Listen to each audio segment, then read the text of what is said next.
les éléphants. Les éléphants, laissez un peu pour les autres. Vous avez gagné la CAN déjà. Vous êtes les champions d'Afrique en titre. Et quand on vous voit jouer, on n'a pas l'impression que vous allez laisser encore pour la deuxième CAN au Maroc. Non, clairement, ils sont venus pour abattre. Ils sont venus pour abattre. C'est pas normal. Laissez-nous un peu. Laissez-nous un peu manger. Au moment où vous mangez, les autres mangent aussi. Là, on y a avait pas un champion d'Afrique en face. Un champion d'Afrique en face. On voit le jeu là, ça fait peur. Ils ont été éteints. Victoire de la Côte d'Ivoire face à la Zambie 2-0. On va en parler. On envoie le générique, Anderson. On voit. Allez, c'est parti.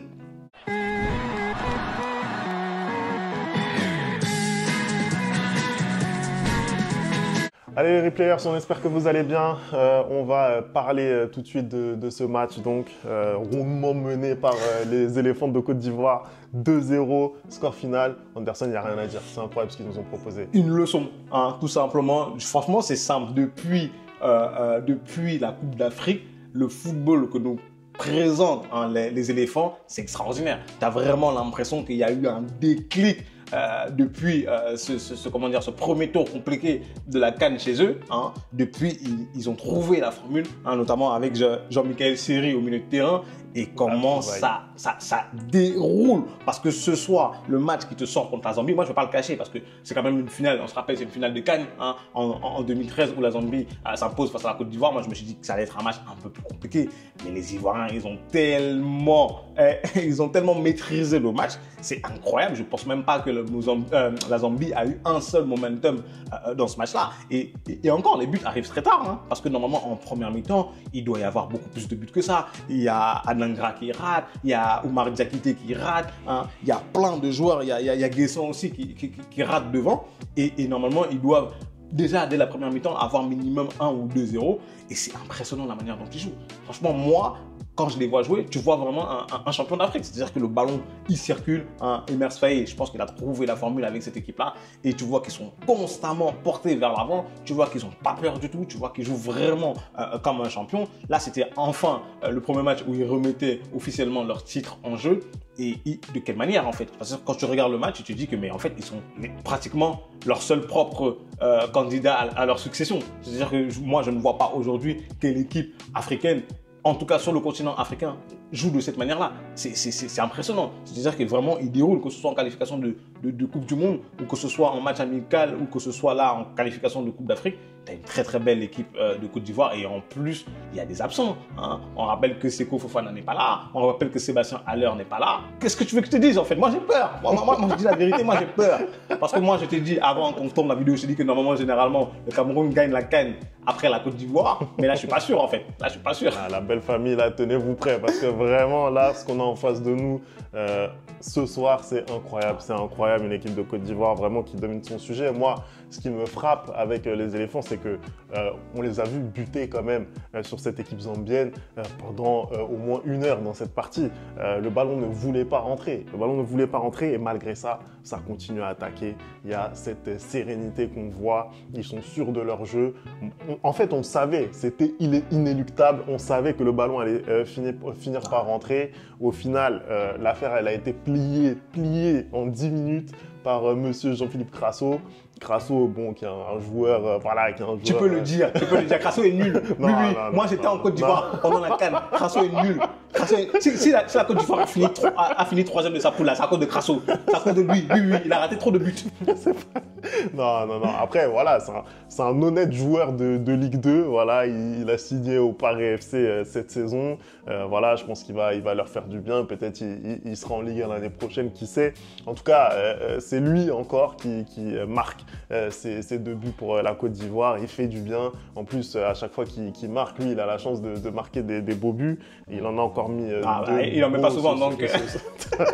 C'est incroyable, la croisade qui fait que... Non, mais là, aujourd'hui, il fait une bonne entrée. Je pense que quand il réfléchit pas, franchement, quand il joue instinctivement, il est bon. C'est quand il essaye de réfléchir, quand il essaie de faire des trucs qui ne sont pas dans ses capacités, c'est là qu'il a un peu plus de mal. Là, aujourd'hui, il est rentré, hein, il a un ballon à gauche, il contrôle le ballon, il met une frappe croisée et ça rentre. Deuxième fois, pareil. il met un ballon bien pourri, mais bon, on lui remet le ballon et il met une frappe, comment dire, juste au-dessus du gardien et ça rentre, tu vois. Je pense que quand tu es un certain joueur, un type de certain joueur, tu dois pas réfléchir. Tu dois juste faire les choses de manière instinctive et là, ça a marché et il est venu débloquer le match pour les éléphants, mais je pense que tu mets n'importe qui. En fait, quoi qu'il arrive, comme tu l'as dit, c'était juste une question de temps avant que ce match-là se débloque pour eux parce qu'ils étaient en train d'écraser la rencontre, en fait. On peut peut-être parler de deux joueurs peut-être qui ont pris les rôles de certains titulaires. On peut parler d'Amad Diallo, par exemple, qui rentre en lieu et place dans cette équipe en tant que titulaire de Seko Fofana. T'en as pensé quoi, toi, Anderson? C'était difficile. C'était un match très compliqué pour lui. Pour moi, il y a eu beaucoup de déchets techniques hein, et c'est pas facile de remplacer Seko Fofana parce que vraiment, quand on voit ses dernières prestations avec la Côte d'Ivoire, il est à la fois le joueur justement qui arrive un peu à faire ce dépassement de fonction, à porter le ballon de loin, à mettre des frappes et tout. Et surtout, je pense qu'il a un poids au sein de ce vestiaire-là où il arrive à motiver, galvaniser ses coéquipiers. Et son absence se ressent nettement. Après, le fait de pouvoir quand même compter sur Amad Diallo pour pouvoir le remplacer et tu ne perds pas trop ton ossature d'équipe, c'est une bonne chose. Aujourd'hui, le vivier ivoirien, il est incomparable en Afrique. C'est extraordinaire. C'est-à-dire qu'ils ont un bon 11, mais ils ont un bon banc de remplaçants aussi.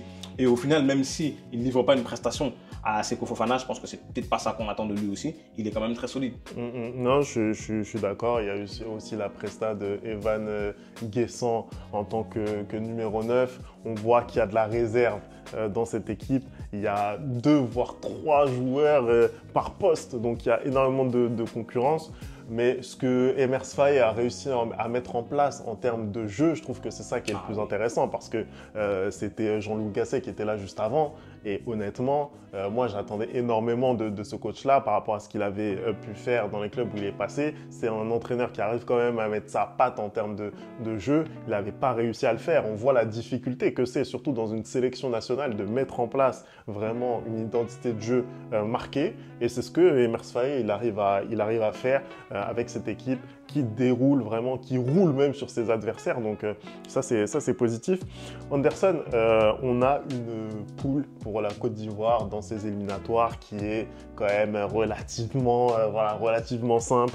C'était peut-être l'adversaire le plus difficile qu'ils ont eu à affronter ce soir. Anderson, toi, comment tu les sens? Après, on sait jamais, hein, faut pas minimiser les adversaires parce que dans leur poule, tu as la Sierra Leone, je crois, et le Tchad. Le Tchad, ils peuvent être compliqués. Le Tchad, on ne sait jamais sur qui tu tombes. Tu peux être sur un mauvais jour. Mais bon, moi, je ne vois pas comment cette équipe ivoirienne qui dégage cette impression de puissance, vraiment.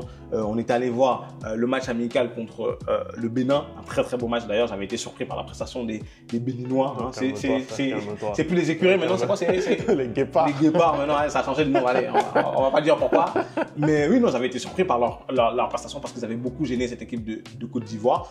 Et franchement, comme je l'ai dit, depuis la CAN, il dégage cette puissance, hein, aussi bien dans les résultats que dans le jeu. Parce que pour le coup, moi, je vois une équipe qui n'a pas peur d'avoir le ballon. Hein, je vois une équipe qui aime avoir le ballon, qui progresse bien avec le ballon. Et quoi qu'il arrive, finit par trouver la solution. On est très loin de cette équipe qui avait du mal contre la Guinée équatoriale, qui s'était fait écraser, laminer, même pareil contre le Nigérien en phase de poule. On est là face à une équipe qui est sûre de ses qualités et je pense que c'est aussi ça le travail que Emers Faé a fait. Il fait comprendre à ses joueurs qu'ils étaient qualifiés, il a fait comprendre à ses joueurs qu'ils étaient bons, hein, il a fait comprendre à ses joueurs qu'ils pouvaient très bien jouer ensemble et là tu le vois sur le terrain. Donc je suis désolé malheureusement pour les autres équipes de cette poule-là. Je pense qu'ils vont faire que de distribuer des 3 points à la Côte d'Ivoire et je pense qu'ils vont logiquement aller se qualifier pour espérer défendre leur titre au Maroc et peut-être avoir une grosse équipe de Côte d'Ivoire qui domine le football africain un peu comme l'a été le Nigeria ou le Cameroun ou même l'Égypte. Hein. Ils vont peut-être aller gagner 2 fois de suite. C'est très rare. Il n'y a pas beaucoup d'équipes qui ont réussi à le faire. Ça, je crois qu'il n'y a que deux pays. Merci. Hein. Il va encore non, je dis il n'y a que 2 pays. Après, je ne veux pas dire qui, mais on sait qui. Je ne veux pas dire qui, mais on sait qui. Hein, donc, non, mais là j'ai l'impression vraiment qu'on est vers cette génération-là pour les Ivoiriens parce qu'ils sont très jeunes, hein, hormis certains, ils sont très jeunes, donc ils peuvent dominé pendant longtemps. Et franchement, moi, je le dis, j'ai envie de voir l'équipe qui va réussir à les faire chuter. Parce que cette équipe, elle va devoir travailler.